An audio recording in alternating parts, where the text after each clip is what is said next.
খাগড়াছড়ির মাটিরাঙ্গা সেনাজোন কর্তৃক নিয়মিত আর্থসামাজিক ও উন্নয়ন কর্মসূচির আওতায় মাটিরাঙ্গার অত্যন্ত দুর্গম এলাকার দুস্থ ও অসহায়দের মাঝে মানবিক সহায়তা প্রদান করা হয়।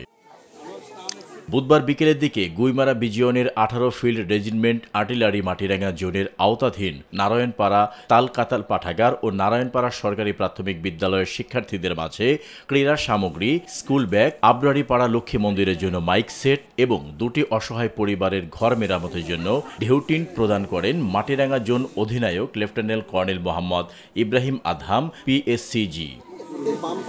এ সময় মাটিরাঙ্গা জোনের উপ অধিনায়ক মেজর মাসুদ খান পিএসসি সহ ঊর্ধ্বতন কর্মকর্তাগণ উপস্থিত ছিলেন।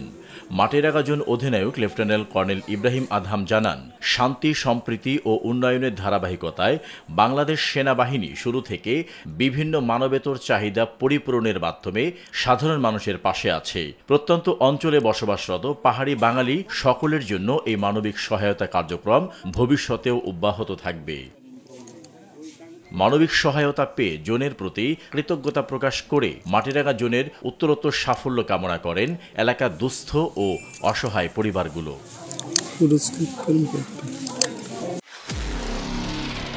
নিরপেক্ষ, সত্য প্রকাশে আপোষহীন।